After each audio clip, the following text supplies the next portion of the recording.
J'ai toujours eu beaucoup d'admiration pour les gens qui, à un moment de leur vie, osent suivre leur propre voie au lieu du chemin tout tracé.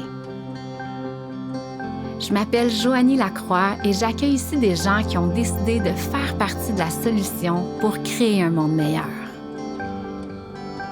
Des rencontres pour vous inspirer à faire briller votre lumière et vous éveiller à votre pouvoir intérieur.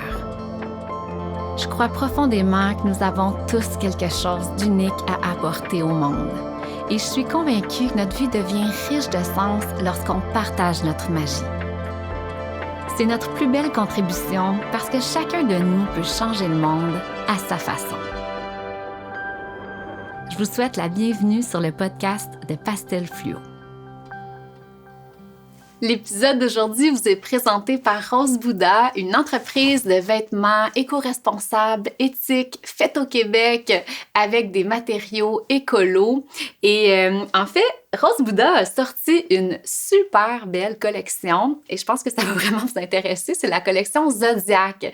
Donc, dans le fond, c'est des chandails personnalisés avec votre signe astrologique. Donc, moi, je porte le Cancer aujourd'hui pour celles qui nous regardent sur YouTube. Vous pourrez aussi le voir dans les extraits. Et c'est tellement hot parce que, dans le fond, l'artiste qui est Émilie Baudouin, qui est l'artiste qui fait la plupart des vêtements Rose Bouddha, dans le fond, là, je vous montre aussi mon super beau legging cristal avec des cristaux, c'est super beau. Et dans le fond, Émilie Baudouin, ce qu'elle a fait, c'est qu'elle a fait la constellation, donc le signe de la constellation de chacun des signes astrologiques qu'elle a dessiné sur les chandails. Et là, c'est écrit, comme moi, c'est écrit Cancer, mais là, vous pouvez choisir votre signe. Vous choisissez votre couleur de chandail. Et il y a même les bracelets Mala qui ont sorti dans la collection aussi avec les symboles de chacun des signes astrologiques. Donc, je trouve qu'avec Noël là, qui s'en vient tranquillement, ça peut vraiment être un super beau cadeau, soit à vous offrir ou à offrir à une femme de votre entourage. On a une belle collaboration avec Rose Bouddha. Vous pouvez avoir 15% de rabais sur tous les achats de 100 $ et plus, avec le code promo PASTELFLUO15. Donc, vous pouvez vous rendre sur myrosebuddha.com. Et l'épisode d'aujourd'hui, comme toujours, est présenté par la Shop Studio, où est-ce qu'on enregistre notre podcast. Donc, la Shop, c'est un studio d'enregistrement et il offre leur service pour la radio, la télé, pour les voix hors champ, pour les musiciens également. Ils font de la captation. C'est vraiment un super beau studio et je vous le recommande profondément. Ça fait plusieurs années que je me questionne sur la médecine moderne qui résonne beaucoup par rapport aux maladies, par rapport aux symptômes. Puis je me dis, mais pourquoi qu'on participe pas plus à avoir une vision de la médecine qui est une médecine de la santé, donc qui s'intéresse vraiment à nourrir le corps, l'être, l'esprit, le cœur. Et j'ai une amie que j'appelle la médecin du futur depuis plusieurs années, Sophie Maffolini, qui est mon invitée d'aujourd'hui. Sophie, elle a été médecin de famille dans le Grand Nord pendant 7 ans auprès des communautés autochtones. Et dernièrement, elle a pris une grande décision, se consacrer entièrement à sa mission de vie, si je peux dire, ou en tout cas dans ta mission de vie actuelle qui est de partager à quel point la pleine conscience peut avoir un impact majeur et tellement positif sur notre santé mentale, sur notre santé physique, parce que tout est interrelié. Tu es aussi l'auteur de Méditer sans complexe, de L'anxiété sans complexe, qui sont 2 livres magnifiques que je recommande à tous. Merci tellement, Sophie, d'être là. Ça fait, écoute, dans la première année de Pastel Fluo, tu étais dans mon document, puis je me disais, un jour, je veux interviewer Sophie, puis on s'en parle depuis longtemps. Fait que je suis tellement, tellement contente de t'avoir ici. Merci tellement, Joanie. C'est vraiment une joie de te revoir après tout ce temps-là, puis toujours dans cette si belle énergie. Vraiment, merci. Du fond du cœur. Oui, ben écoute, c'est un privilège partagé, vraiment, là. Puis je me rappelle très bien, la première fois qu'on s'est vus, écoute, ça fait longtemps, c'était en 2016. Moi, là, ça faisait quelques mois que Thomas était décédé. J'étais dans une journée de conférence. Puis toi, tu avais ton kiosque Brazilian Bliss. Oui. Tu te rappelles? Mais oui, je m'en souviens. Je m'en souviens. Puis je me rappelle que, écoute, je te regardais là, pendant les conférences, j'étais comme, mais donc bien rayonnante cette fille-là. Puis j'avais été voir à ton kiosque, puis là, on commence à jaser, puis tu me dis, ah, mais moi, je suis médecin, mais j'ai trop de passion, fait que je peux pas juste faire un métier. Puis fait que j'ai ma compagnie de pantalons, genre c'est comme des pantalons de yoga un peu. Puis là, t'avais plein d'autres projets. Tu développais une application pour lier, je pense, le patient au médecin. Puis là, tu m'expliquais tout ça, puis j'ai envie de commencer en te disant merci parce que tu as été la première personne à me faire prendre conscience que je voulais pas juste faire un métier, moi non plus. C'est comme si tu étais la personne qui m'a donné la permission de faire, c'est ça, d'utiliser tous mes talents. Puis à ce moment-là, tu sais, j'étais en grand questionnement et j'étais productrice. Puis je me disais, hey, c'est vrai, tu sais, j'ai envie de faire autre chose qu'être productrice. J'ai envie de continuer à être productrice, mais d'utiliser la communication, bref. Puis tu m'avais vraiment beaucoup... ouais, t'avais eu vraiment une influence majeure. Puis je pense que je te l'ai jamais dit. Non, je savais pas, fait que ça me touche vraiment beaucoup. Ouais, vraiment. Parce que moi, quand je me rappelle vraiment de ce moment-là où on s'est rencontrés, puis je me souviens, tu sais, c'était dans un moment où je faisais comme des kiosques comme ça, puis je me demandais un peu qu'est-ce que je faisais là. Sincèrement, j'étais comme... Mais cette journée-là était vraiment le fun quand même. Oui. Puis je t'avais rencontré, puis quand je t'ai vue, j'étais... Waouh! Tellement lumineuse, comme tu rayonnais, tu sais, tout ton être émanait de toi, puis ça m'avait beaucoup marqué. Oui, puis on avait continué à rester en contact. Je pense que même, je me rappelle que des premières idées de pastel fluo, je t'en avais parlé, on avait été prendre un café ensemble dans le Vieux-Montréal, puis on échangeait là-dessus. Les deux, on avait comme ces rêves-là, mais c'était pas encore manifesté dans la réalité, hein. C'était vraiment, on était vraiment dans l'idéation, dans la création, mais c'est tellement beau, je trouve, de se voir aujourd'hui, 5 ans plus tard, puis de voir comme tout le chemin parcouru. Et justement, oh mon Dieu, tellement un grand chemin que tu as fait, Sophie. C'est... Moi, tu sais, quand tu m'as dit, j'ai pris la décision de vraiment me consacrer à 100% à cette mission-là, qui est comme... C'est là que mon cœur m'appelle, tu sais. Je te trouvais tellement courageuse, puis en même temps... Ça m'étonnait pas. J'avais l'impression que c'est comme si toute ta vie t'avait préparé à ça. T'as-tu cette impression-là aussi? Oui, ça me touche, ça me donne les larmes aux yeux, mais oui, c'est exactement ça, je pense. Puis encore, je m'en rends encore plus compte aujourd'hui. C'est comme si cette dernière année, j'ai intégré vraiment... Tu sais, quand tout fait du sens, puis il y a comme un alignement à toutes les étapes, tu sais, les moments importants de la vie ou les phases de la vie. Puis ouais, je pense que ça m'a mené à faire cette décision. Puis pendant un bout de temps, j'ai beaucoup résisté au fait d'être médecin. Tu sais, j'étais vraiment... pour avoir vécu l'anorexie pendant mes études en médecine, puis c'était... En fait, pour moi, c'était un rêve d'enfant d'être médecin. Oui. Puis... Quand j'ai mis les pieds dans un hôpital, j'ai senti, OK, mais c'est tellement pas sain comme environnement, aussi pour les soignants, pour les patients. Et ça m'a beaucoup, ça m'a beaucoup affectée pendant ma médecine. Et finalement, c'est comme si tout fait un sens aujourd'hui, finalement. Mais j'ai beaucoup résisté au fait d'être médecin. Et là, oui, j'ai un rôle à jouer, je pense, d'être un pont, un petit peu. Un pont entre la médecine conventionnelle, les autres formes de médecine, et d'amener les gens à l'intérieur d'eux pour trouver la santé et la paix.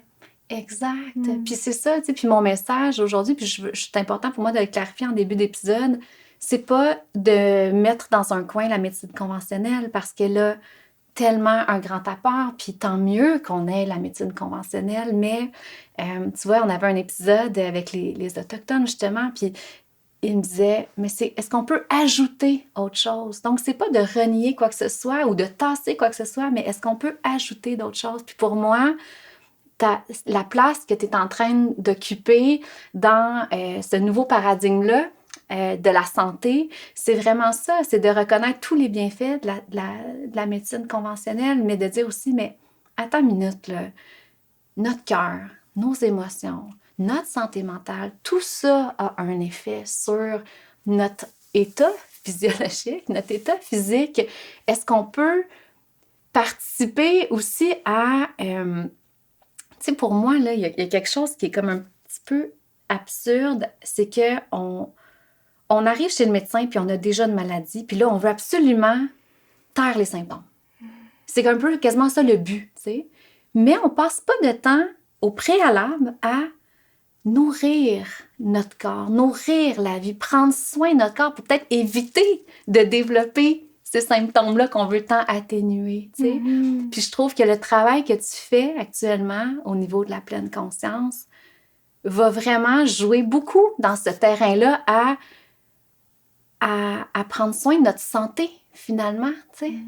J'ai envie de t'entendre un peu là-dessus sur, justement, qu'est-ce que tu crois que la médecine du futur a de besoin? Qu'est-ce que tu crois?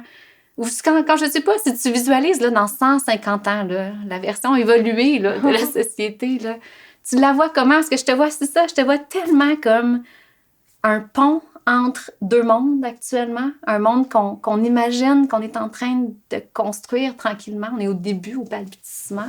Ouais, comment tu la vois, cette médecine du futur? Oui, bien, c'est une grande question. Tu partageais les symptômes physiques quand on va chez le médecin pour taire les symptômes physiques, mais ils sont importants. Oui. Et comme tu dis, on va chez le médecin et on a un diagnostic d'une maladie. Mais un diagnostic, c'est quelque chose de statique. Mais nous, l'être humain, on est dynamique, on évolue. Et quand on reçoit un diagnostic qui est statique, en fait, on va subconsciemment trouver des façons de prouver ce diagnostic. Donc, c'est pour ça que ma vision, tu sais, de la médecine, et comme tu as dit, j'honore toutes les facettes, tu sais, j'honore toutes les forces de la médecine conventionnelle parce que je les ai vues dans le Grand Nord, j'ai vu des patients littéralement miraculés, là, tu sais, qui reçoivent un gunshot dans leur tête et qui survivent. Merci à la médecine conventionnelle. Mais en même temps, il y a cette citation que Dr. Béliveau, mon mentor, m'a dit. Medicine is about control and mastery, but life is about mystery. Et ça, c'est tellement beau, c'est tellement profond parce que en médecine, des fois, on sauve la vie physique de la personne, mais on oublie aussi toute la partie en dessous de l'iceberg. Hein? Donc, tantôt, tu parlais des symptômes physiques, donc ça, c'est la pointe de l'iceberg. Et quand on va chez le médecin, normalement, c'est pour la pointe de l'iceberg. C'est pour ce qu'on ressent dans notre corps. Et là, on reçoit un diagnostic d'une maladie et on reçoit souvent des médicaments pour enrayer les symptômes. Alors que on oublie toute la partie qui est en dessous de l'iceberg, donc toutes les émotions, les pensées et l'eau dans laquelle baigne l'iceberg, qui est l'âme, hein, notre âme. Et plus j'évolue, en fait, dans mes réflexions dernièrement, dans les dernières années, en fait, plus je fais des prises de conscience entre la maladie et le désalignement de notre âme. Donc, quand on vit en désalignement avec notre âme, ça amène la maladie dans le corps, mais aussi au niveau mental. Est-ce que tu serais prête à dire que c'est comme si notre corps, dans le fond, notre corps veut nous ramener sur le bon chemin, un peu comme si le corps disait « Hey, c'est pas juste ». Fait que dans le fond, la maladie, c'est quasiment... Là, je sais pas, je vais peut-être trop loin, là, mais est-ce que la maladie, à quelque part, c'est quasiment un cadeau parce que ben ton âme veut t'amener là, puis toi, tu résistes, tu t'en vas à gauche, puis c'est comme si ton corps... Est-ce que c'est un peu ça que tu dis? Je sais pas, oui, c'est très intéressant ce que tu dis. Puis c'est fascinant parce que j'accompagne beaucoup de gens dans mes programmes en ligne. Ouais. Puis il y a une personne qui partageait qu'elle avait développé un cancer du sein, mais qu'elle l'avait... Mais là, ça, c'est aujourd'hui qu'elle se rend compte de ça, qu'elle l'avait voulu, en fait, ce cancer-là. Parce que ça lui a permis de, après ça, tu sais, laisser son mari, changer plein de choses dans sa vie. Et là, elle est super en santé. Mais la maladie a été un cadeau déguisé qui l'a amené à se réaligner à son âme. À s'autoriser à prendre ces décisions-là. Oui. C'est comme si on regarde une plante. Si on regarde une plante, ici c'est l'âme et ici c'est le corps. Et on essaie beaucoup de... Tu sais, le corps est séparé de l'âme. Et la santé vient quand on aligne, en fait, l'âme avec le corps. Ah, c'est tellement beau. C'est tellement beau. Comment, concrètement, on peut prendre soin de notre âme, de notre santé. Tu sais, toi, comme médecin, là, qui prescrit un peu moins de pilules maintenant, là. J'en prescris Ou quand plus. t'en prescris plus, en fait, c'est ça. Mais qu'est-ce que tu... c'est ça, c'est quoi ta prescription? Mm-hmm.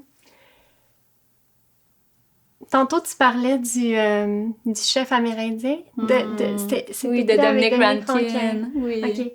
Qu'on a rencontré ensemble! Ben oui, c'est ça. C'est pour ça que je voulais faire comme une boucle, parce que c'est... En fait, je peux raconter l'histoire. Oui. On s'était vus au festin de Babette. Oui. Pour aller prendre un café. Puis justement, on parlait qu'à un moment donné, il y aurait des podcasts où est-ce que c'est juste comme des conversations entre amis. Puis oui. Puis là, à ce moment-là, tu te dis « Ah, je m'en vais à une retraite en fin de semaine avec mon ami Sylvain Carufel. Ah, ben il reste peut-être des places. » Fait que finalement, t'as demandé, puis finalement, je suis allée. Oui, c'est vrai, c'est ça. T'étais comme mon invité, finalement. Exact. Oui. Puis à la fin de... Je sais pas si tu te souviens, mais à la fin, on faisait un cercle. Ouais. Puis moi, j'étais dans mes gros questionnements. Est-ce que je continue la médecine dans le Grand Nord qui, aujourd'hui, je le vois, tu sais, c'est une médecine exceptionnelle. Ouais. En fait, c'est une médecine qui est en voie d'extinction parce que c'est une médecine où est-ce qu'on écoute, où est-ce qu'on est présent, où est-ce on utilise beaucoup l'examen physique, on n'a pas d'examen de laboratoire, on n'a pas de technologie, en fait. Ouais. Tu dois te connecter à autre chose que juste les ressources médicales traditionnelles. Exact. Puis, dans la dernière année, ça a vraiment beaucoup cheminé dans mon esprit, puis c'est comme s'il y a plein de downloads, là, j'appelle ça comme des downloads divins, mais où est-ce que je prends conscience de « Wow, OK, c'était vraiment une richesse de travailler là-bas et d'avoir ce privilège-là de pratiquer une médecine aussi qui est intuitive. » Mais je me souviens que quand on a fait la retraite, j'étais en... Tu sais, je me disais « OK, je sentais que je devais quitter le Nord pour vivre pleinement ma mission, mais en même temps, c'était un challenge, c'est quand même un défi, là. » Et à la fin, on faisait un tour de table et j'ai dit « Ah, ben quand je vais quitter le Grand Nord, je vais quitter la médecine. » Et à ce moment-là, Dominique a dit « Mais non, Sophie, tu quitteras jamais la médecine. La médecine est en toi. » Et quand il m'a dit ça, tu sais, là, juste je le dis, puis j'ai des frissons, mais c'est tellement ça, en fait, c'est tellement beau. Et en médecine, le soignant aussi est un peu déconnecté de son pouvoir d'aider juste par sa présence. Et quand j'étais enfant, en fait, mon grand-père était très malade, puis il y avait une insuffisance rénale terminale, il y avait une insuffisance cardiaque, et à la fin, il était en soins palliatifs à la maison. Et ma grand-mère, elle m'a dit un jour, son médecin était venu, puis ma grand-mère a dit « Ah, sa médecin, elle fait rien, tu sais, elle vient, elle s'assoit sur son lit. Mais quand elle repart, ton grand-père, il va mieux. » Puis ça m'avait tellement touchée, tu sais, un médecin qui soigne par sa présence, qui aide par sa présence. Ça me touche, puis là, je fais juste une petite parenthèse, puis tu pourras poursuivre après, mais je pense que probablement que la grande majorité des médecins, puis des infirmières, puis des gens qui œuvrent dans le milieu de la santé, c'est cet appel-là profond de leur âme de prendre soin puis de soigner. Exact. Je pense que après ça, tu rentres dans la technicalité puis les études, mais initialement, la vocation, puis on le sait que c'est une vocation parce que c'est pas des métiers faciles, mais c'est cet appel-là de prendre soin profondément, puis c'est ça que tu me fais réaliser présentement, puis finalement, c'est comme si la structure, le système ne permet pas ça présentement. T'sais. C'est triste parce que tu as tellement raison, la présence soigne.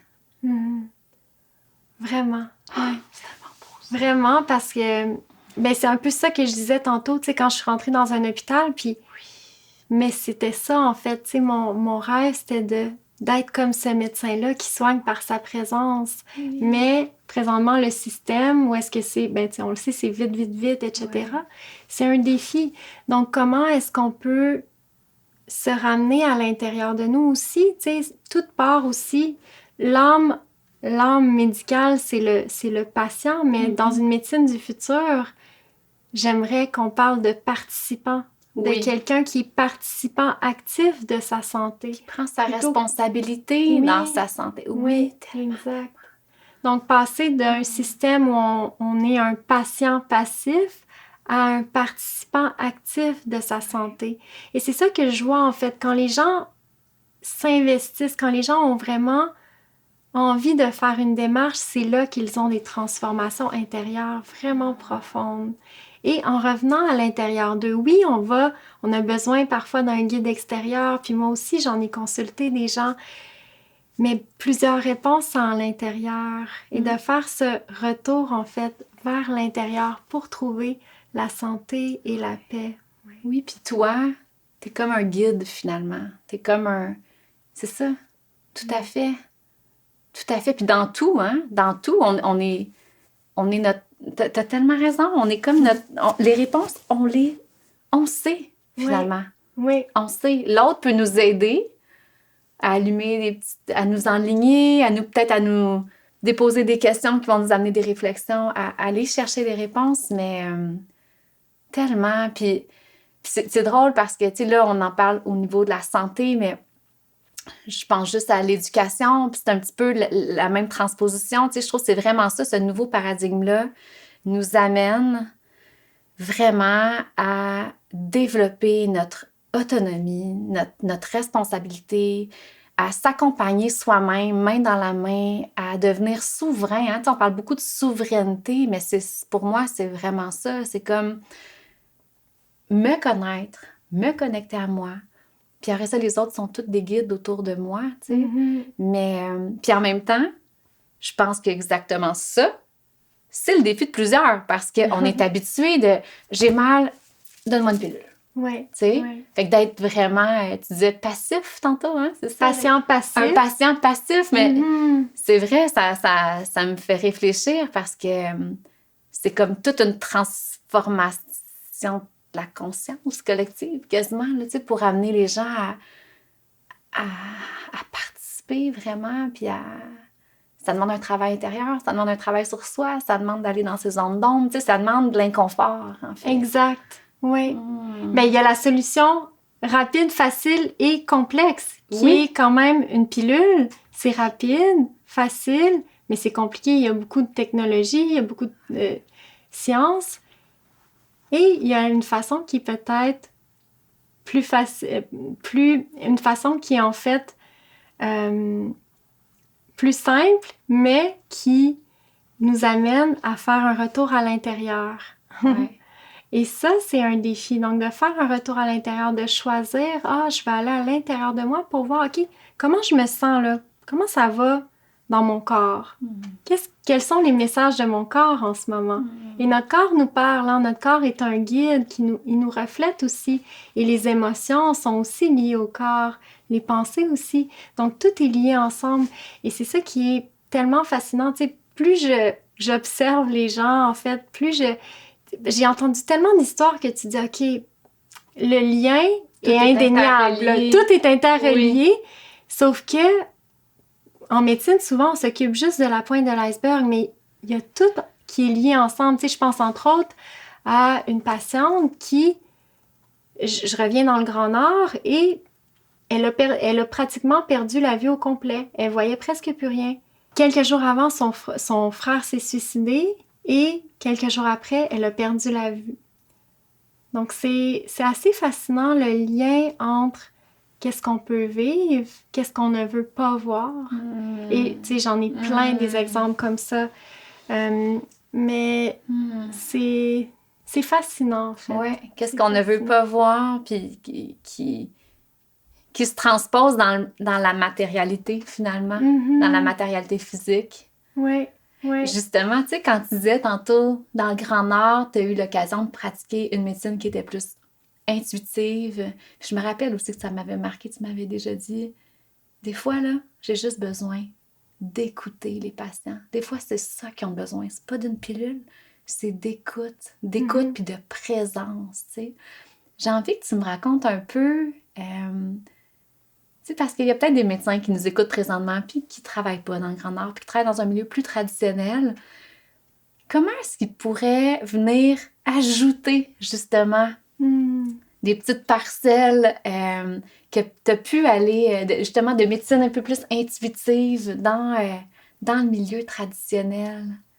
Oui, mais je pense que c'est bon, pas juste pour les médecins, en fait.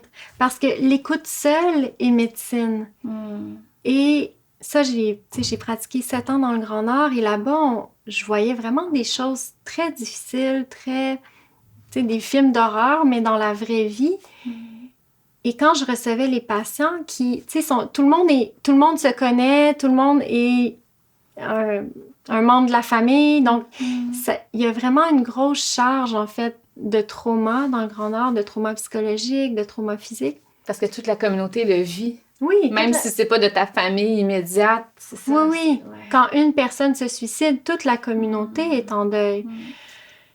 Et ça a été parmi les expériences les plus challengeantes, les plus difficiles, en fait, de voir les personnes souffrir être en deuil d'une personne qui s'est suicidée. Et dans ces moments-là, tout ce que je faisais, c'est que je m'assoyais, puis je les écoutais. Puis des fois, c'était juste de les écouter pleurer. C'était juste ça. Tu sais, j'étais juste présente et j'écoutais. Et à la fin, ben, ils me serraient dans leurs bras. Puis mais merci, ça m'a fait vraiment du bien. Puis il y a une patiente qui m'a écrit, elle m'a dit « Ah, Sophie, je vais toujours me souvenir à ce moment-là de tes hugs. » Donc ça, c'est un message, tu sais, juste la chaleur, juste un hug, juste l'écoute consciente. Et on n'a pas besoin d'être un médecin nécessairement, juste d'offrir une écoute. On écoute simplement sans essayer de trouver des réponses dans notre tête. Des solutions. Sans essayer de trouver de solutions. Juste écouter. Fait que ça, c'est une petite mission que les gens peuvent peut-être essayer. Juste d'écouter avec présence, puis respirer. Respirer en même temps qu'on est avec la personne.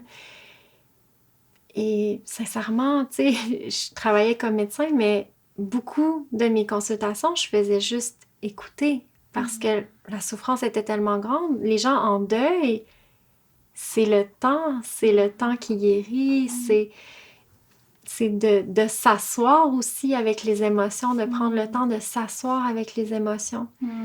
Donc, oui, l'écoute seule est médecine et tout le monde peut pratiquer ça. C'est vraiment beau, puis je trouve que c'est comme si ça nous ramène à la base, puis comme tu dis, c'est accessible. C'est accessible. Est-ce qu'on peut juste réhumaniser un petit peu plus le milieu de la santé, tu sais? Oui, réhumaniser, puis tu sais, tu demandais, vers où est-ce qu'on s'en va? Oui. Ben, je sais pas vers où est-ce qu'on s'en va. Mais qu'est-ce que tu vois? Moi, c'est comme, tu sais, ce que j'aime, là, dans Pastel Fluo souvent, parce que j'aime donner espoir, mais aussi, je me dis, tu sais, des fois, d'avoir des visions d'un futur du nouveau monde, là, que j'appelle. Là.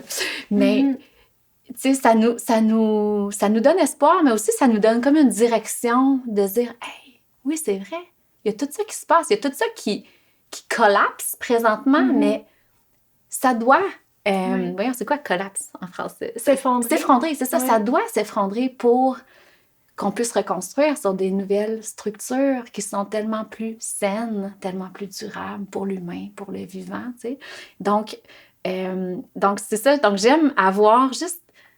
C'est quoi ta vision, d'une médecine du futur qui honore pas juste la pointe la pointe de l'iceberg, mais qui honore justement le tout, une médecine holistique. On parle souvent de santé holistique, donc de santé qui voit toute la globalité de l'être.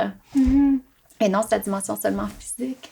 Qu'est-ce que tu vois? C'est comme si je vois que ça se divise en deux. Tu sais, il y a la voie actuelle qui va continuer, la voie de la médecine très technologique. Donc ça, c'est un chemin. Et le chemin qui, moi, m'appelle, puis ça va peut-être résonner aussi dans le cœur d'autres gens, c'est vraiment un retour, en fait. Un retour à la simplicité. Un retour à moins qui est plus. Un retour à la nature qui guérit. On a été beaucoup déconnectés de la nature.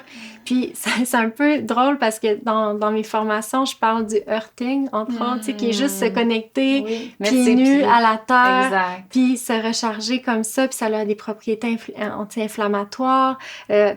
On médite, évidemment. Ça, c'est vraiment comme un des piliers.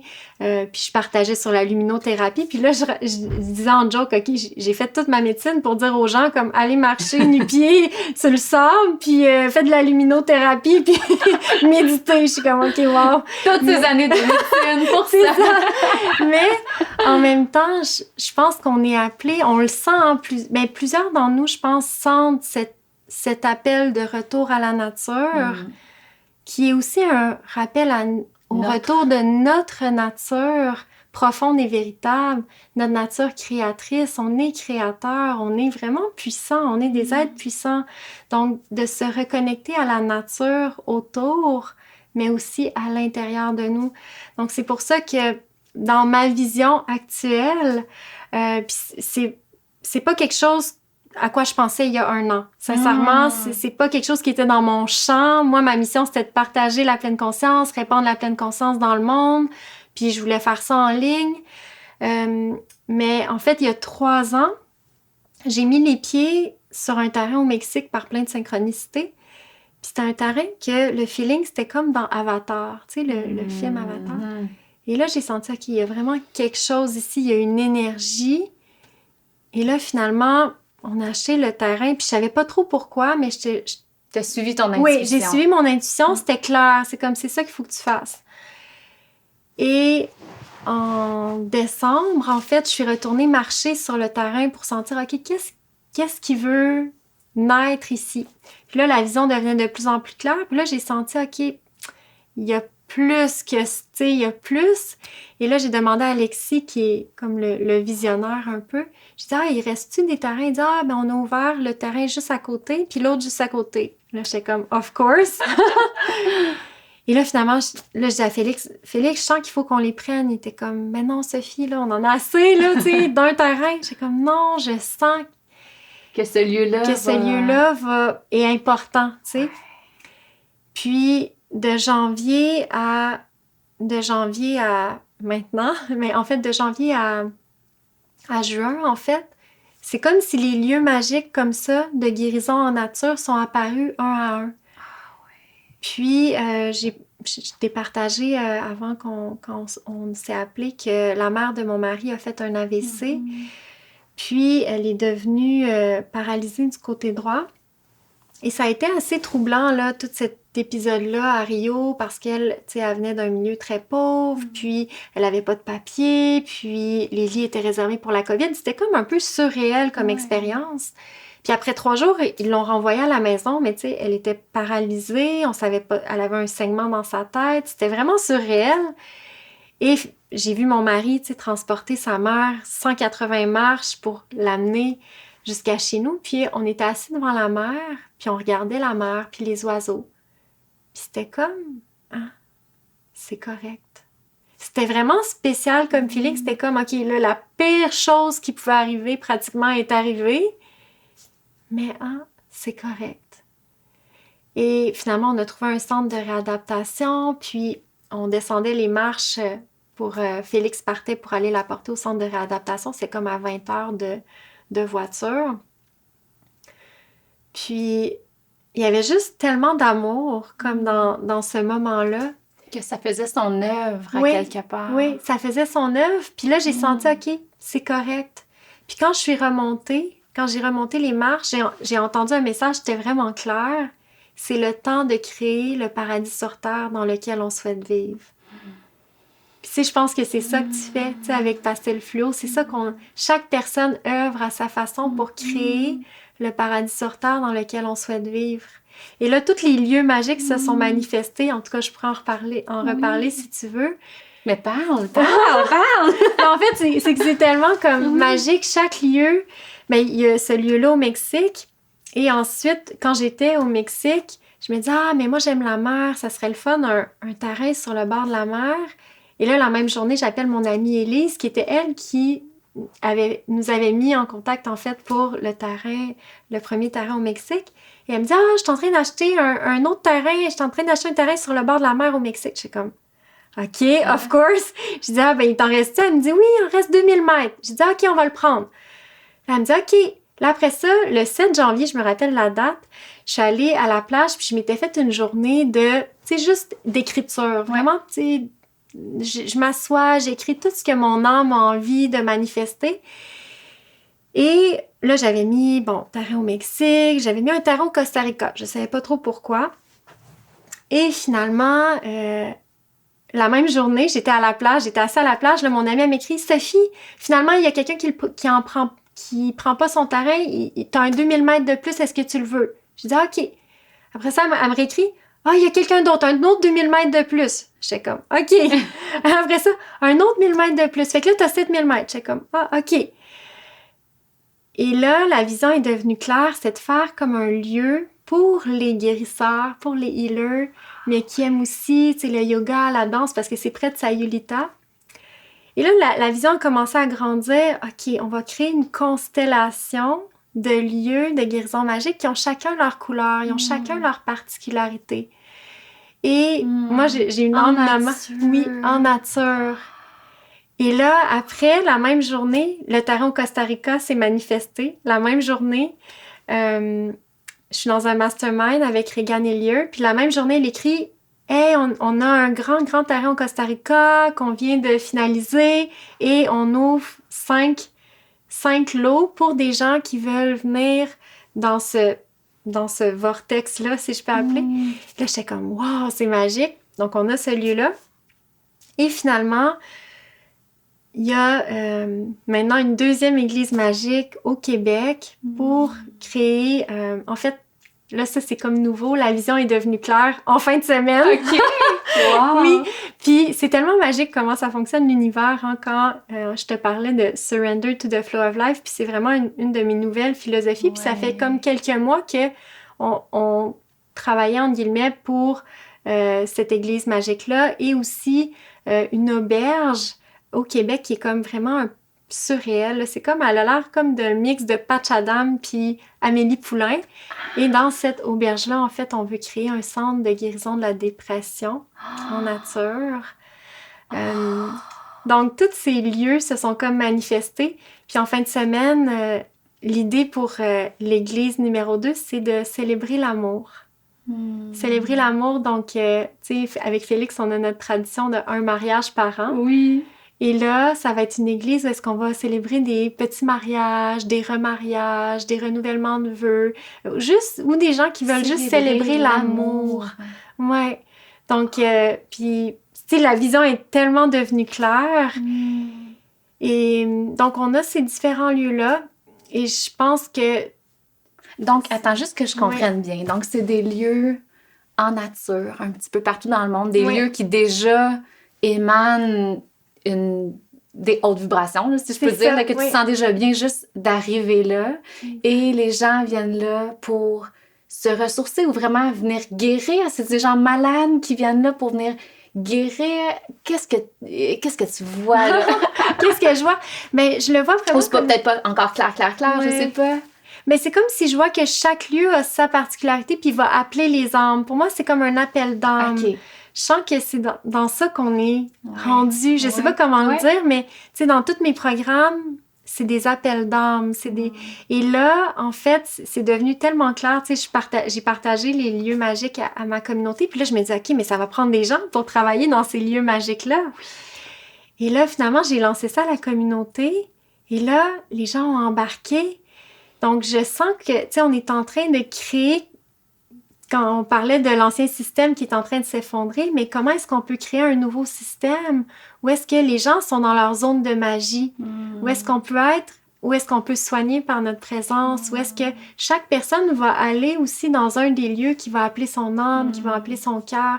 Puis oui, où est-ce que chaque lieu guérit par ses vibrations? Et justement, on est en discussion en fait avec une personne, c'est une chiro, mais qui a aussi beaucoup de connaissances pour créer en fait les lieux, tu sais, au niveau des champs magnétiques, tout ça. Moi, j'ai pas beaucoup de connaissances là-dedans, mais que dès le départ, ce soit des lieux qui soient vraiment bons pour la santé. Donc, comme par exemple, OK, juste comprendre, c'est supposons que tu vas bâtir certains bâtiments selon... Parce que, tu sais, quand on avait été... je veux parler trop vite, je veux dire trop d'affaires. Respire.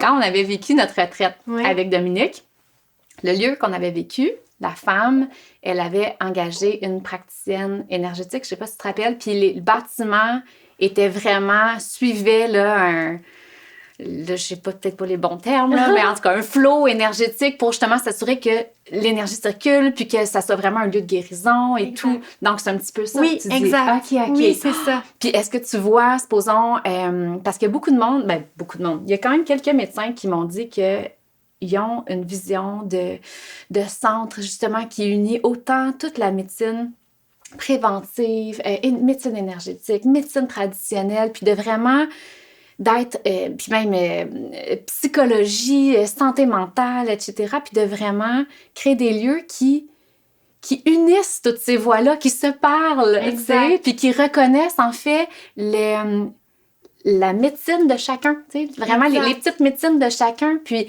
donc, est-ce que c'est un petit peu ça aussi? Oui, OK. Oui, donc, il y aurait vraiment... OK. Oui, donc, c'est pas juste, tu vas pas juste en nature.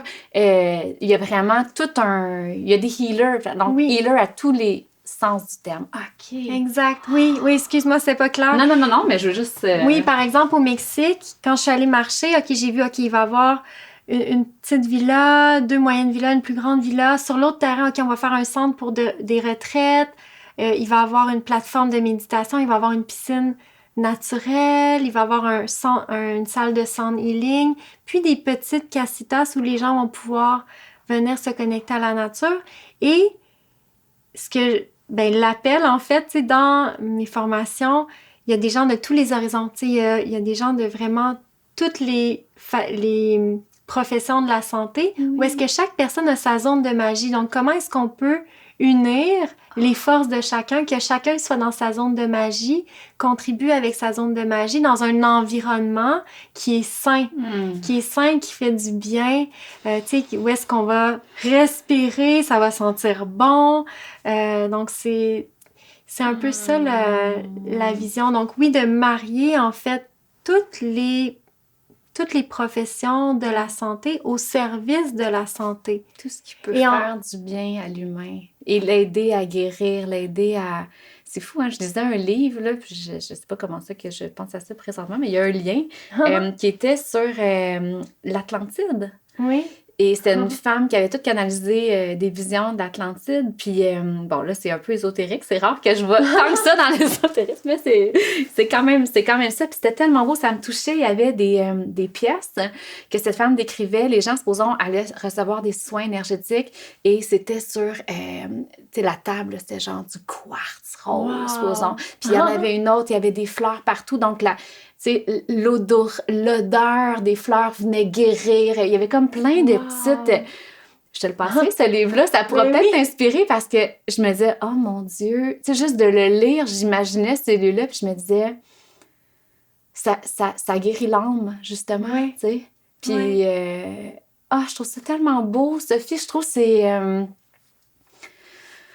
ça m'élève juste de penser à ça, puis ça me remplit d'espoir aussi de savoir qu'il y a ces lieux-là qui sont en émergence. Puis, tu sais, toi, tu es en train de le faire dans le concret, mais il y a quand même, je te dirais, 4-5 personnes dans la communauté de Pastel Flow que j'ai rencontrées au cours des dernières années qui œuvrent dans le milieu de la santé, qui ressentaient un appel de travailler dans un lieu comme ça. Un lieu qui reconnaît tous les petits travailleurs, pas les travailleurs de la santé, là, mais ceux qui œuvrent à la santé, dans toutes ses facettes. Oui. J'ai des frissons quand tu parles de l'Atlantide. C'est drôle parce que moi aussi, je parle pas trop de choses ésotériques d'habitude. Je parle de l'univers. Mais j'étais allée dans un salon, je sais pas trop, puis il y a une dame qui m'avait arrêtée, puis elle m'avait dit « Ah, toi, t'étais enseignante dans l'Atlantide. » Ah, OK. Et j'ai trouvé ça drôle quand t'as parlé de ça. C'est... Ouais. Mais c'est que tu sens les belles high vibes, là, tu sais. Oui. Merci. Oui. Puis on veut œuvrer dans la beauté aussi. Tu sais, la beauté, c'est quelque chose qui m'interpelle. C'est quelque chose qui guérit, la beauté. Qui apaise. Oui. Fait que c'est pour ça que, tu sais, dans chacun des lieux magiques, la beauté va être un fil conducteur. Donc, je travaille avec la personne qui a fait l'église magique. Puis, tu sais, lui, c'est comme là, l'église magique, je peux juste faire une parenthèse pour ceux qui savent pas, c'est que dans le fond, Écoute, c'est comme un genre de temple. C'est comme c'est un endroit que tu as acheté qui est un petit centre de retraite, mais c'est tellement... Comme, peux-tu me le dire? C'est quoi? Oui, mais en fait... c'est tellement beau. Moi, j'en avais quand je suis rentrée, là, j'étais comme, mais Sophie, voyons donc, t'habites ici, c'est... Oui, mais c'est tellement magique. Mais j'ai fait une demande à l'univers d'une église pour faire un temple. Oui. Puis finalement, elle s'est manifestée. Tu sais, l'univers. Et elle est magnifique. Tu sais, comme les photos Pinterest que vous pouvez vous imaginer, là, c'est pas mal ça. Là. C'est tellement beau. Vas-y, donc là... c'est ça. En fait, c'est un lieu maintenant. Tu sais, c'est là que je vais donner mes retraites, tout ça. Mais j'habite là aussi. Fait que je baigne dans cette énergie-là. Puis, avec Joël, on s'est rendu compte qu'on était appelés aussi à créer d'autres lieux. Ouais. Donc là, Joël qui a designé. C'est ça, il a designé l'église magique et là, il va amener sa touche de magie dans les autres lieux pour qu'on crée de la beauté, qu'on crée de la beauté qui fait du bien. Ça me parle vraiment beaucoup. Ouais, puis ça me... je sais pas, on dirait que j'imagine les gens qui nous écoutent présentement puis je me dis, ça me donne espoir. Tu sais, surtout dans ces temps-ci où les nouvelles vont pas bien, mais en même temps, il y a tout un nouveau monde qui est en train de se créer, qui est magnifique, qui est comme d'un autre... C'est comme d'une autre conscience, d'une autre vibe, hein? Puis ce qui me touche aussi dans ce que tu dis, tu sais, tu me dis... J'ai acheté un terrain, j'ai senti cet appel-là, j'ai acheté un terrain. Puis ce qui me touche vraiment, c'est ta connexion à ton être, à ton intuition et ta confiance absolue en la vie. Moi, c'est vraiment ça. Là, je t'écoutais parler tantôt, puis je me disais, waouh, tu sais, je veux pas des terrains, c'est de l'argent, là, tu sais. Puis j'imagine que tu t'endettes pour ça, mais t'es rendu à un endroit, j'ai l'impression, puis tu confirmeras, mais dans ta vie où tu suis tellement le flow, tu suis tellement tes appels intérieurs que tu sais que si ça dit oui, faut que tu le fasses, même si tu connais pas la suite. Moi, c'est ça qui me touche. Oui, mais c'était exactement ça. En fait, quand j'ai eu le message, c'est le temps de créer les paradis sur Terre, mais là, les lieux magiques ont commencé à apparaître un après l'autre. Puis c'était comme un peu surréel. Puis en même temps, c'était clair. C'est ça qu'il faut que tu fasses.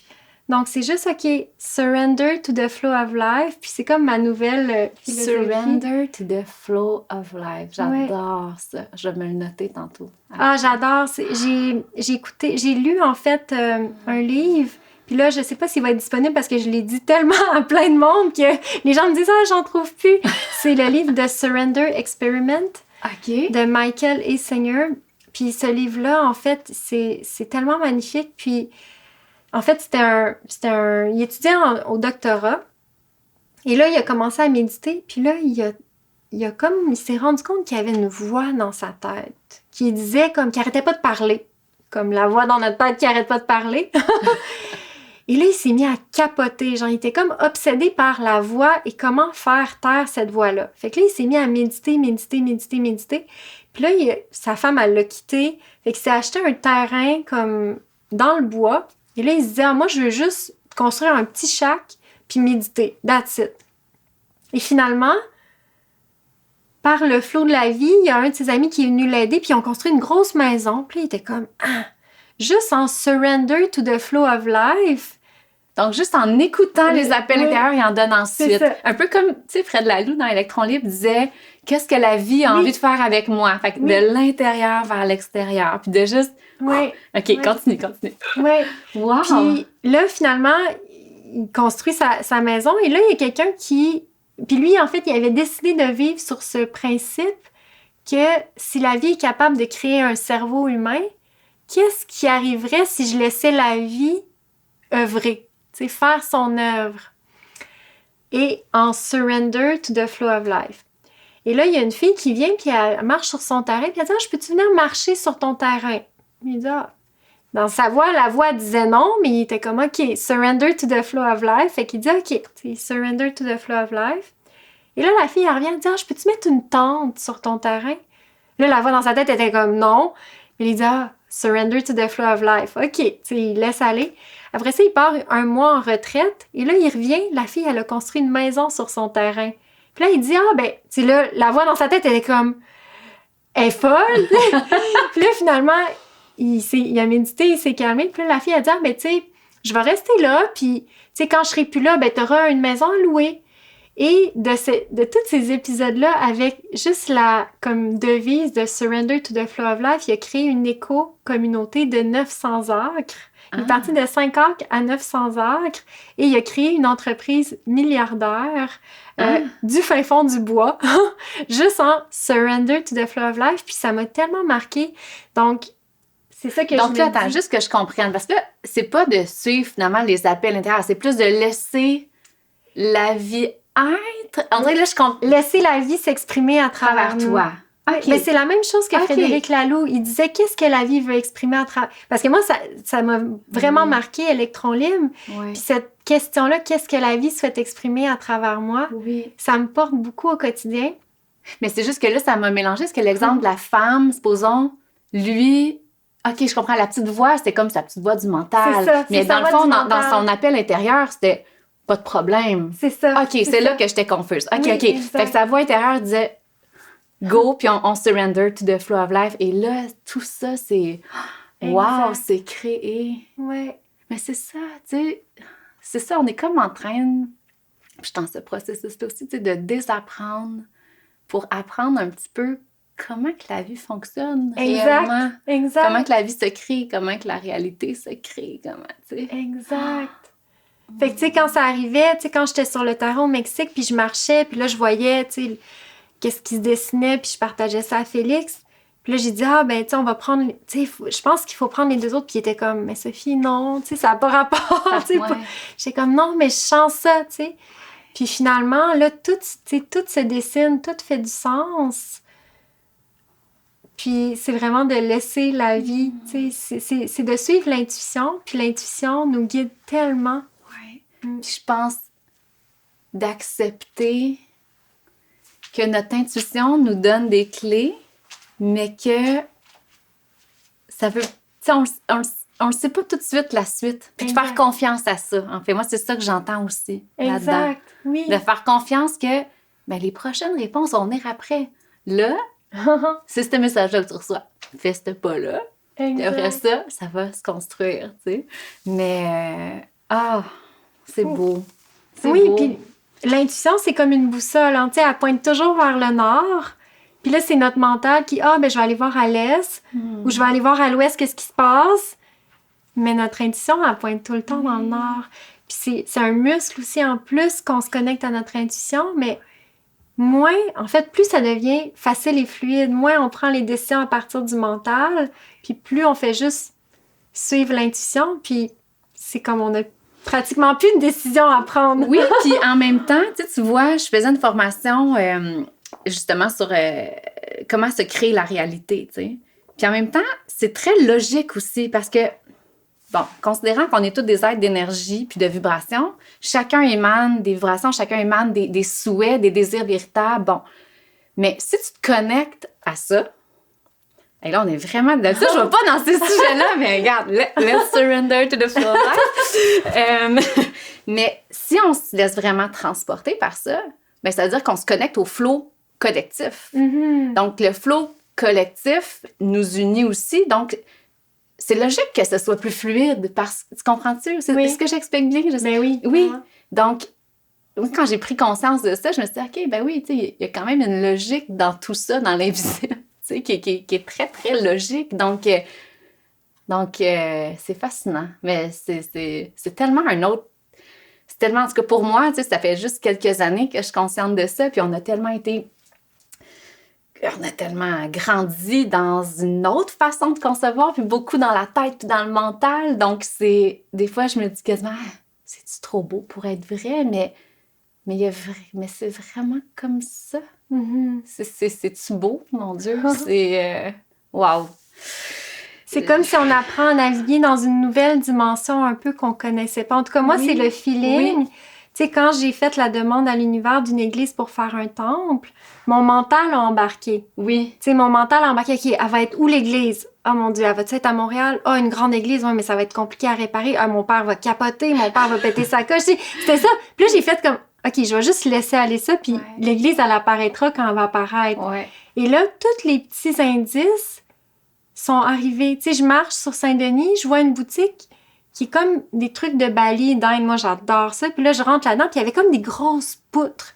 Puis là, j'étais comme, ah, ça serait bien le fun de vivre dans un grand endroit avec, tu sais, qu'on peut faire comme un château indien. Bon, je rêvais. Finalement, je laisse aller ça. Je continue de marcher. Après ça, je pense à mon amie Andréane. Tu sais, comment on est toutes interconnectées. Oui. J'étais allée la voir. C'est une amie... Andréane, que je connais, qui a des enfants, là, que tu m'avais mis en relation. Oui. Oui, OK. Oui. Ça faisait longtemps que je l'avais... Homeschooling. Oui. Ou homeschooling, Oui.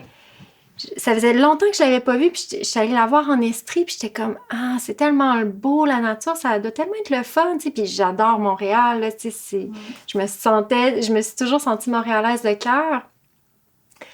Bon, une autre graine de semer, et là, le 23 septembre 2019, je me rappelle la date, c'était un mois après que j'avais fait ma demande à l'univers d'une église pour faire un temple, et ça, c'était après une journée où est-ce que j'avais vraiment vécu comme mon pire shift dans le Grand Nord. Et la question à ce moment-là, tu sais, quand j'ai vécu ce pire shift dans le Grand Nord-là, on avait reçu un jeune garçon qui avait eu un gunshot dans sa tête et qui a survécu. Et après ça, en fait, la question c'était qu'est-ce que ça fait pour moi, cette situation-là? Puis là, c'était comme, OK, c'est le temps là, de transitionner puis d'être dans l'amour, d'être dans ta mission d'âme, de faire vraiment ce à quoi tu es appelé. Et c'est là que j'avais ouvert mon journal puis j'avais écrit « Demande à l'univers une église pour faire un temple, pour avoir un lieu où est-ce qu'on peut se rassembler dans l'amour. » Et le 23 septembre, j'avais acheté des billets pour Ceremony of Yoga. Puis là, ça me tentait pas d'y aller. J'étais comme, première journée de règles, c'est comme... Puis là, je pensais que c'était comme à 1h30 de chez nous. Je sais pas pourquoi. Finalement, je mets ça sur mon GPS, c'était à 5 minutes de vélo. Là, c'est dans le centre-ville. Là, j'étais comme, OK, mais là, il faut que j'y aille. Fait que là, je mets mon casque fleuri, je pars en mon vélo, je vais là-bas. Quand j'arrive à l'église, je vais aux toilettes, puis c'était comme tout petit, puis c'était tout pogné. Puis là, je vois Andy, c'était une fille, j'avais travaillé avec elle il y a 2 ans avant, puis on s'était pas vraiment revus. J'ai dit, Andy, tu veux-tu aller souper après? Puis là, j'ai dit ça, puis j'étais comme, ça n'a pas rapport, là. Ça n'a pas rapport. Puis là, finalement, elle me regarde un peu surprise, elle me dit, OK, tu sais, si on se retrouve, on ira souper. Puis finalement, après la soirée, tu sais, tout le monde sortait, il y avait beaucoup de gens, il y avait comme 300 personnes. Là, je la vois pas. Là, je me dis, je descends en bas, je la vois pas. Normalement, je serais partie, mais là, mon intuition me disait, non, remonte en haut, tu sais, remonte en haut. Fait que je remonte en haut, je la vois pas. Puis là, il y a Mélanie de Expo Yoga qui arrive. Puis là, on se met à parler. On parle pendant comme 20 minutes. Puis là, Andy, il ne restait plus personne. Là. Andy, elle revient. Sophie, t'es encore là. Changer mes pantalons. Veux-tu toujours aller souper? OK. Finalement, on va souper ensemble dans un petit resto super coquet qui était ouvert un lundi soir à 10h30. Non, tu sais, c'était quand même un peu surréel. Et là, on parlait. Et à la fin, j'ai dit, tu sais, Andy, j'ai fait une demande à l'univers d'une église pour faire un temple. Là, elle s'arrête, puis elle me regarde. Mais Sophie, j'ai un ami, il y a une église, c'est un temple, puis il veut la vendre. Là, j'étais comme, c'est quoi la possibilité? Tu sais, c'est quoi la probabilité? Là, j'ai dit, elle me dit, oui, tu sais, c'est où? Puis on avait déjà vu cette église-là, c'est là qu'on voulait faire ma vidéo quand mon livre Méditer sans complexe est sorti. J'ai dit, mais non, ça se peut pas qu'ils vendent cet endroit-là. Elle dit, oui. Ben, j'ai dit, c'est sûr qu'elle est vendue. Il dit, non, il n'en a pas parlé à personne. C'était la seule personne à qui il en avait parlé 1 semaine avant. Puis, il venait juste de commencer à sentir qu'il devait la vendre. Fait que tout s'est comme aligné. Puis quand je suis allée visiter, c'était vraiment magique. Là. Quand on dit « surrender to the flow of life », là, cette journée-là, normalement, j'aurais comme été accrochée. L'ego veut s'accrocher. Puis là, j'étais dans une semaine tellement occupée, j'avais plein de conférences, puis tout ça. Puis Andy, elle nous a mis en contact, puis je l'ai même pas appelé tout de suite. Normalement, j'aurais comme capoté. Mais là, finalement, j'ai écrit, il me dit « appelle-moi ». Fait que finalement, je l'appelle. Puis il me dit « c'est quoi ton projet? » J'ai fait une demande à l'univers d'une église pour faire un temple. Là, il me dit « moi, j'ai fait une demande à l'univers de quelqu'un à qui la transmettre. » Là, j'étais comme, OK! Puis finalement, tu sais, il me donne une journée pour aller le visiter. Et en fait, il me dit, ben, tu veux-tu venir voir l'église? Ou j'ai dit, ben oui, je veux venir voir. Fait que finalement, je regarde mon agenda, je pouvais juste y aller 10 jours plus tard quand j'allais aux États-Unis. J'avais comme une fin de semaine aux États-Unis. Et finalement, je savais même pas été où l'église. J'ai dit, ah ben, je pourrais y aller cette journée-là, je m'en vais aux États-Unis, je pourrais passer. Mais je savais même pas, là, tu sais, était-tu au nord, était-tu au sud, j'avais aucune idée. Finalement, le jour même, je mets ça sur mon GPS, ça faisait une ligne droite. Ça me faisait juste sortir de l'autoroute 10 minutes.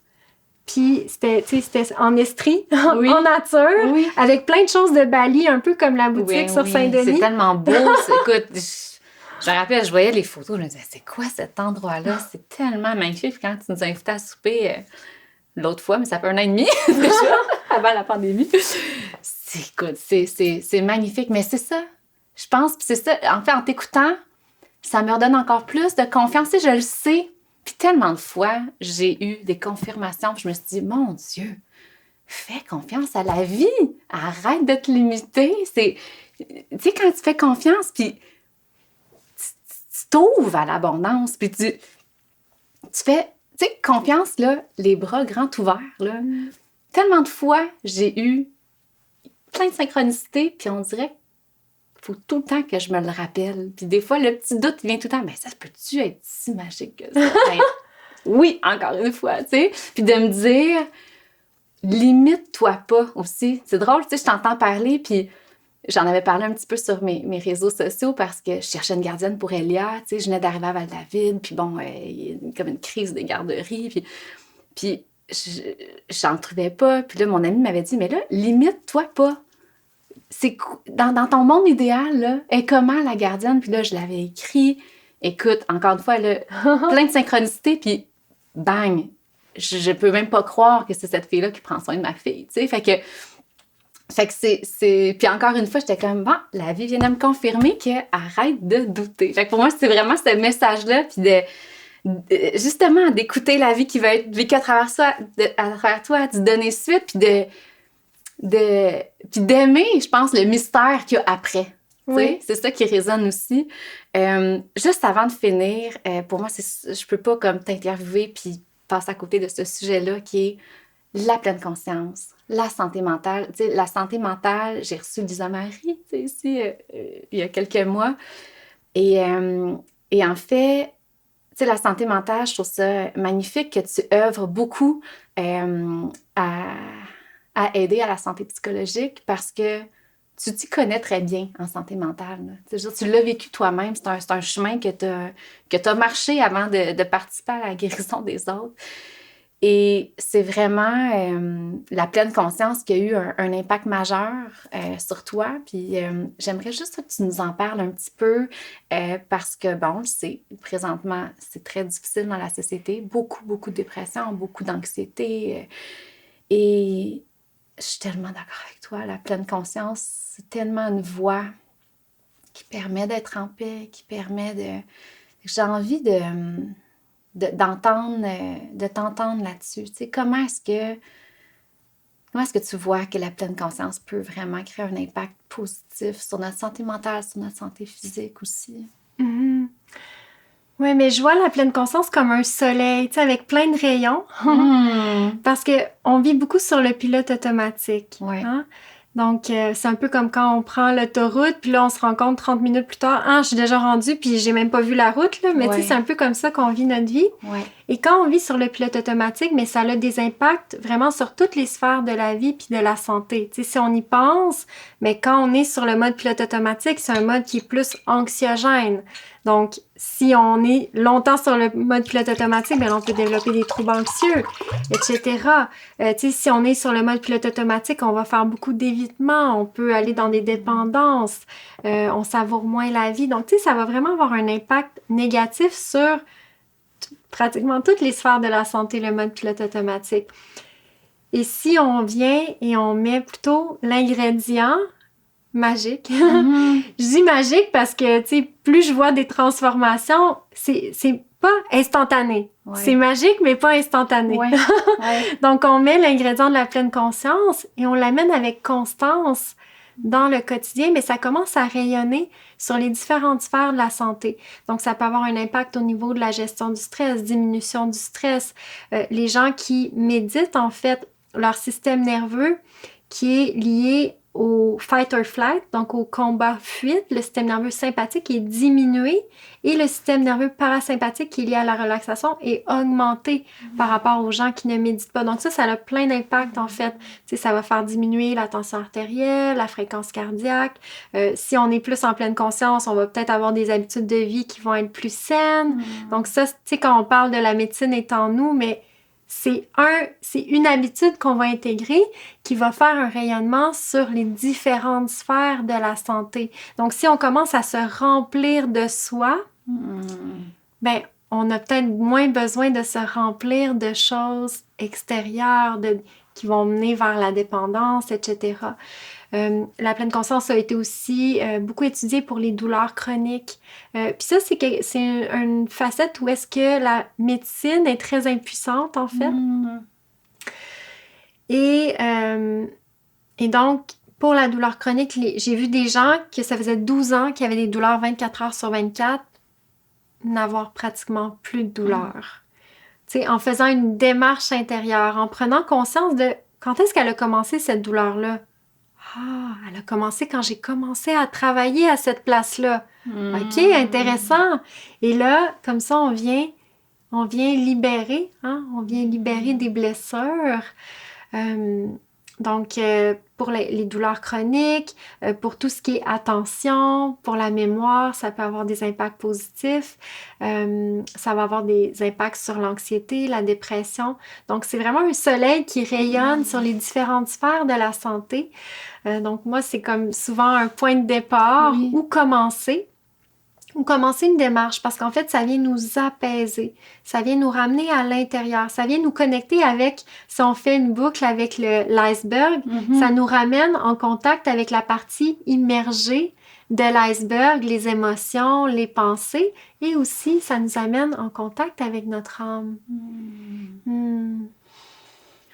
Les gens qui ressentent là, justement là, que leur santé mentale est vraiment fragilisée, t'offres des programmes, t'as tes livres qui sont magnifiques. La méditation est vraiment une belle façon de commencer à explorer la pleine conscience. Je sais pas, est-ce qu'il y a des petites médecines que tu peux venir me déposer là, rapidement, tu sais, peut-être des premiers petits pas à faire pour marcher vers un chemin qui est différent, puis peut-être un chemin qui va leur permettre de tranquillement reconnecter à eux-mêmes, de reconnecter de découvrir la pleine conscience. Donc, donc je sais là, que tu as des grands programmes pour ça, mais je me dis, y a-t-il des petites médecines pour débuter, là, pour quelqu'un qui est... Oui, mais en premier, juste de se poser la question, comment ça va? Comment je vais en ce moment? Comment je me sens? C'est juste de se poser des bonnes questions qui nous reconnectent à soi. Parce qu'on parlait tantôt qu'on a beaucoup appris à agir à partir d'un système de validation externe, externe à nous. Et là, la pleine conscience nous amène à revenir à un système de validation interne qui est à l'intérieur. Et si on se pose des questions comme « Comment je me sens en ce moment? » et qu'on est prêt à écouter les réponses de notre corps, de nos émotions, mais les émotions aussi, elles s'apaisent plus facilement. Donc ça, c'est quelque chose de tout simple. Donc, de se poser la question « Comment ça va en ce moment? » Et c'est une question profonde, hein? Comment ça va? Puis on dit ça vraiment, tu sais, un peu, on y répond machinalement, mais comment ça va? On y réfléchit même pas. Comment ça va? Donc, ça, c'est une première chose. Ensuite, se connecter à notre souffle. Hein? Notre souffle, c'est un guide. Il est toujours là à l'intérieur de nous. Il est toujours en mouvement. Et il nous apprend à vivre dans le changement. Donc, juste de prendre conscience qu'on respire et se déposer avec notre souffle. Plusieurs minutes par jour, plusieurs fois par jour. Des petits moments de présence répétés deviennent continus. Des petits check-in. C'est ça, faire des check-in avec soi-même. Ensuite, ben, tu sais, il y a vraiment plein de façons, là. Il y a une technique qui est très simple, qui peut aider. C'est pas une technique de pleine conscience comme telle, c'est la cohérence cardiaque. où on va inspirer en 5 secondes, expirer en 5 secondes pour 5 minutes, 3 fois par jour, le matin au réveil, le midi et en fin d'après-midi. Et ce que ça fait, c'est que ça vient ramener notre système nerveux autonome au neutre. Donc, ça vient, si on est très stressé, ça vient diminuer le sympathique, ça vient augmenter le parasympathique pour amener le système nerveux autonome au neutre. Il y a des belles applications d'ailleurs. Hein? Tu suis une petite bulle, tu la suis, tu inspires pendant que la bulle monte, tu expires quand elle descend. Ouais. Oui, puis c'est sûr aussi quand on commence à pratiquer la pleine conscience, c'est plus facile avec des méditations guidées. Donc, si tu veux, je peux t'envoyer une méditation où les gens peuvent aller sur mon site sophiemafolie.com, puis il y a une méditation guidée et de la faire à tous les jours. De faire une méditation guidée, ça n'a pas besoin d'être long. Hein? Je vois des effets chez les gens, 7 minutes de méditation par jour. Les gens ont des effets. Donc, ça n'a pas besoin d'être long nécessairement. Mais souvent, quand on commence à méditer, comme on parlait de la voix dans la tête, là, souvent, elle va rouler vite et là, les gens se disent « Ah, ben moi, je suis pas capable de méditer » ou « Ah, ben je sais pas méditer ». Mais en fait, quand on fait les méditations guidées, ça va souvent aider et les gens se rendent compte que, OK, c'est pas grave, le mental peut bavarder, mais je me ramène à l'objet de la méditation, qui va être par exemple la respiration ou les sensations corporelles. Merci tellement, Sophie. Oh mon Dieu, c'était une conversation tellement intéressante, puis même pleine. Je sais pas, là, je trouve que on a suivi le flow, justement, tu sais, qui nous a amené où est-ce que je pensais même pas qu'on irait, puis c'était parfait comme ça, mais j'ai comme un goût du nouveau monde, je trouve, à travers cet épisode-là. Et enrobé d'amour, puis enrobé de paix. Il y a beaucoup de paix que je ressens aussi. Il y a une question que je pose à tout le monde. Le podcast s'appelle « Renaître à soi et changer le monde à sa façon ». Hein? Puis il y a beaucoup de monde, justement, qui sont en questionnement. Surtout présentement, là, je trouve que là, depuis la pandémie, ça a amené beaucoup de monde à faire comme « Attends un peu, là, qu'est-ce que je fais de ma vie? J'œuvre à quoi, moi? C'est quoi ma médecine à moi? Qu'est-ce que moi, j'ai à offrir au monde? » Et j'ai envie que tu me dises... Parce que c'est ça, je sais que toi aussi, tu as passé à travers cette période-là. On passe tous à travers cette période-là, puis on revisite souvent cette période-là tout au long de notre vie. Mais qu'est-ce qui, toi, quand tu étais dans ces moments-là de questionnement, qu'est-ce qui a pu te faire du bien? Qu'est-ce qui a pu te... je sais pas, si tu avais un conseil à donner, une transmission, un cadeau à donner par rapport à tout ce que toi a pu te servir à toutes ces personnes qui nous écoutent, qui trouvent ça super inspirant puis qui se disent mais moi, tu sais, je fais quoi, moi? Je suis qui, moi? Comment est-ce que je... Ouais. Oui. Tu sais, le « je suis qui, moi », mais on est tous des magiciens, hein, de nos vies. Et ça, c'est quelque chose qui vibre beaucoup à l'intérieur de moi dans la dernière année. Tu sais, je racontais l'histoire de l'église magique et quand j'ai rencontré le proprio, je me suis rendu compte, ah, lui, c'est un magicien, tu sais.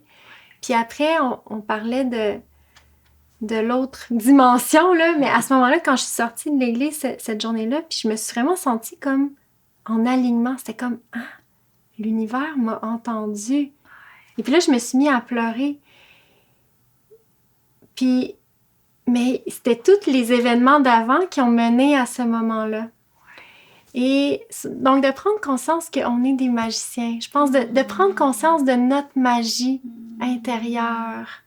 Donc ça, c'est quelque chose qui vibre en ce moment. Je sais pas si ça résonne. Ah, vraiment. Puis je trouve qu'en même temps, je trouve que c'est comme si ça nous ramène au début de notre conversation où tu disais la médecine est à bon, je suis toute en train de... Ma phrase, la médecine est à l'intérieur de nous. Ouais. Et la médecine est à l'intérieur de nous. On sait ce qui nous fait du bien. Puis, merci tellement pour ce bel épisode. Merci pour ta présence. Je suis tellement contente de t'avoir revue aussi après tous ces mois. Merci d'avoir été à l'écoute.